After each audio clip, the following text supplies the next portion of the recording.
आखिर इस्तीफा हो गया। अमित शाह ने घुटने टेक दिए हैं। जी हां, जिस नेता को मनाने में भारतीय जनता पार्टी का पूरा शीर्ष नेतृत्व लगा हुआ था, उसने दोबारा अपनी चिट्ठी भेजकर साफ कर दिया, अब फैसला नहीं बदलेगा। पार्टी का पद भी छोड़ेंगे और बीजेपी की सक्रिय सदस्यता भी। लेकिन दोस्तों, यह केवल एक बड़े चेहरे के इस्तीफे की कहानी नहीं है। दिल्ली से लेकर बिहार, पंजाब और छत्तीसगढ़ तक बीजेपी के अंदर इस्तीफे की एक पूरी श्रृंखला सामने आई है। कहीं राष्ट्रीय प्रवक्ता ने पार्टी छोड़ने का फैसला किया, कहीं एक साथ 11 मंडल अध्यक्षों ने पद छोड़ दिया, कहीं इस्तीफा देने वाले नेताओं और कार्यकर्ताओं की संख्या 100 के पार पहुंच गई है। अब सबसे बड़ा सवाल है, आखिर बीजेपी में यह सब अचानक क्यों हो रहा है? क्या पार्टी के अंदर पुराने और जमीनी कार्यकर्ताओं की बात नहीं सुनी जा रही है? क्या फैसले ऊपर से थोपे जा रहे हैं? क्या स्थानीय नेताओं और केंद्रीय नेतृत्व के बीच दूरी इतनी बढ़ गई है कि पदाधिकारी अब सीधे इस्तीफे दे रहे हैं? और सबसे चौंकाने वाली बात, जिस नेता का पहला इस्तीफा स्वीकार नहीं किया, उसने दोबारा बीजेपी अध्यक्ष जेपी नड्डा को चिट्ठी लिखकर कहा है कि इस बार उसका फैसला अंतिम है। यानी पार्टी ने रोकने की कोशिश की, समझाने का प्रयास किया, लेकिन जो नेता है, जो इस्तीफा दे रहे हैं, वो नहीं मान रहे। इसका मतलब साफ है कि मोदी और शाह की पूरी टीम नाकाम हो गई मनाने में और अमित शाह सरेंडर कर चुके हैं। जी हाँ, कि अब सवाल ये भी उठता है कि क्या अमित शाह और बीजेपी का शीर्ष नेतृत्व अपने ही नेताओं को संभालने में विफल हो रहा है? क्या संगठन पर मजबूत पकड़ का दावा अब कमजोर पड़ता दिख रहा है? और क्या आने वाले दिनों में कुछ और बड़े नाम भी बीजेपी से अलग होने वाले हैं? क्या यह मामला सिर्फ शहजाद पुनेवाला तक सीमित नहीं है? छत्तीसगढ़ के डोंगरगढ़ में पहले 111 नेता और कार्यकर्ताओं के सामूहिक इस्तीफे की खबर सामने आई, उसके बाद 25 से 26 अन्य पदाधिकारियों और कार्यकर्ताओं के इस्तीफे का दावा हुआ। उसके बाद अलग अलग रिपोर्ट्स में कुल संख्या अब तक 136 बताई गई है, जिसने भाजपा से रिजाइन दे दिया, भाजपा से इस्तीफा दे दिया, जिसे मोदी और शाह की टीम रोक नहीं सकी। ये कह लें कि अमित शाह भी सरेंडर कर दिए यहां पर। और बिहार की बात करें तो बिहार के बक्सर में बीजेपी के 11 मंडल अध्यक्षों ने एक साथ अपने पद से इस्तीफा दे दिया।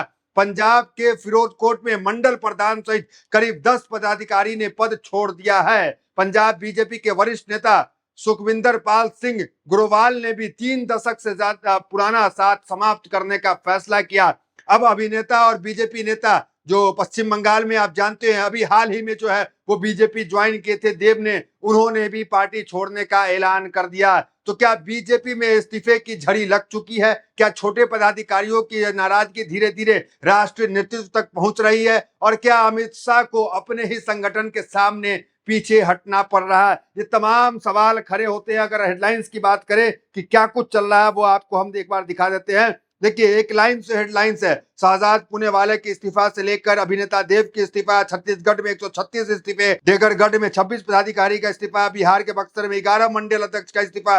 तो पूरी हेडलाइंस जो है वो न्यूज में, अखबारों में, टीवी में भरी है, जो इस्तीफे से जुड़ी हुई है। और ये कोई पुरानी इस्तीफे की खबर नहीं है, पिछले 48 घंटे में ये तमाम इस्तीफे जो है वो हुए हैं। वहीं अगर बात कर लें तमिलनाडु में, तमिलनाडु के पूर्व अध्यक्ष अन्नामलाई का बड़ा दावा, उन्होंने ये दावा किया है कि अमित शाह ने उन्हें दिल्ली बुलाया था और दिल्ली बुलाकर अमित शाह ने बड़ी जिम्मेदारी देने की बात भी कही थी, लेकिन अन्नामलाई ने जिम्मेदारी लेने से इनकार कर दिया। सिर्फ इनकार ही नहीं किया, दिल्ली जाकर अमित शाह से मुलाकात करना भी उन्होंने जरूरी नहीं समझा है। उसके बाद एक और खबर देखिए, बीजेपी के राज्य उपाध्यक्ष ने दिया इस्तीफा, कहा जब से पार्टी ज्वाइन की तब से वो जिस विचारधारा के थे, लगा उस विचारधारा पे हम आगे नहीं बढ़ पा रहे हैं, अपने विचारों को आगे नहीं लेके जा पा रहे हैं, इस वजह से उन्होंने भी इस्तीफा दे दिया।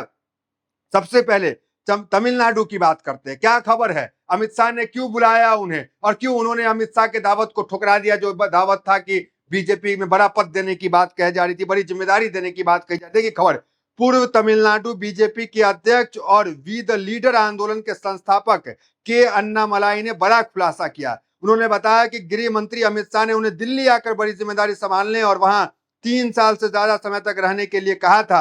अन्नामलाई ने कहा कि उन्हें अमित शाह से साफ कह दिया कि यह उनके लिए सही नहीं रहेगा और ये वहीं रहकर लोगों की सेवा करते रहेंगे। इसके अलावा अन्नामलाई ने मोकादातु बांध विवाद पर भी अपनी बात रखी थी। कुल मिलाकर उन्होंने भी जो है वो दिल्ली जाने से मना किया, अमित शाह से मिलने से मना किया और बीजेपी में मुख्य पदों पे बैठने को भी मना कर दिया। दूसरी हेडलाइन देखिए, बीजेपी के राज्य उपाध्यक्ष ने दिया इस्तीफा, कहा जब से पार्टी ज्वाइन की है तब से, देखिए क्या पूरी खबर है। उन्होंने घोषणा करते हुए कहा कि इस्तीफा की घोषणा क्या, और कहा कि जिस राजनीति में विश्वास रखता हूं वो श्री नारायण गुरु के आदर्शों, सिद्धांतों और कार्यक्रमों पर आधारित है। केरल में भारतीय जनता पार्टी से जुड़ने और 5 सालों तक पार्टी के साथ काम करने के बाद मुझे ऐसा महसूस हुआ कि मैं उस रास्ते पर आगे नहीं बढ़ पा रहा हूं। इसके बाद मुझे लगा और महसूस हुआ कि मेरा रास्ता अलग है, और इसी आधार पर मैंने 4-5 महीने पहले कुछ फैसले लिए थे। तो उनका कहना यह है कि हमें लगा था कि बीजेपी में आएंगे तो जिन नेताओं को वो फॉलो कर रहे हैं, जिनकी विचारधारा पे वो चल रहे थे, तो बीजेपी में रहकर उन विचारधारा को आगे बढ़ाने का काम करेंगे, लेकिन ऐसा बिल्कुल नहीं हुआ। इसलिए उन्होंने भी जो बीजेपी के राज्य उपाध्यक्ष थे, इस्तीफा देने का काम किया। ये तमाम खबरें हालिया खबरें, अगर अभी की इस खबर को छोड़ दे, हालांकि इन्होंने ऐलान अभी किया, मन 5 महीना पहले बना लिया कि हम बीजेपी से इस्तीफा देंगे। आप जानते हैं इस्तीफा की चर्चा हो रही तो अमित शाह के इस्तीफा की चर्चा जरूर होगी। अमित शाह के इस्तीफा को लेकर लगातार सदन में भारी विरोध हुआ। राहुल गांधी से लेकर इंडिया गठबंधन के तमाम सांसदों ने मार्च निकाला, बिरला पे दबाव भी बनाया कि अमित शाह इस्तीफा दे।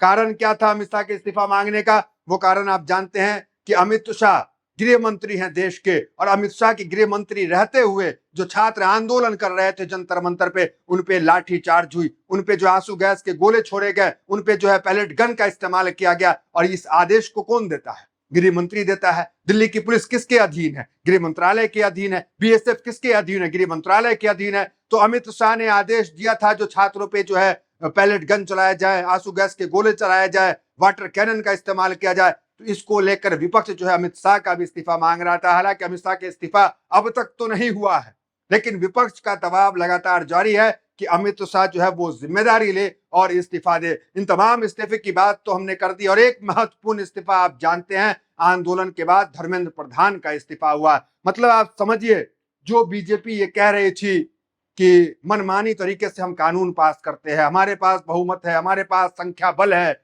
हम ध्वनि मतों से संसद के अंदर कानून पास करते थे। आप याद कीजिए 2014 के बीजेपी को, याद कीजिए 2019 के बीजेपी को, याद कीजिए गुजरात में जब बीजेपी सत्ता में रही, पूर्ण बहुमतों में रही और ध्वनि मतों से बिल पास करने का काम करते थे। लेकिन अभी के समय में बीजेपी की हालत इतनी खराब है जिससे आप समझिए कि जो ध्वनि मतों से बिल पास कर देते थे उनका बिल भी अटक रहा है, उनके मंत्री इस्तीफा भी दे रहे हैं। जो कल तक ये कहते थे कि हमारे यहाँ इस्तीफा नहीं होता था, राजनाथ सिंह ने ये बातें कही थी। तो सोचे कि बीजेपी किस स्थिति में आ गई, कहां 2014 में थी, कहां 2019 में थी, लेकिन 2024 में कहां आ चली, आपने देखा। तो फिलहाल इस वीडियो में इतना, मिलता है वीडियो के साथ। बहुत बहुत धन्यवाद।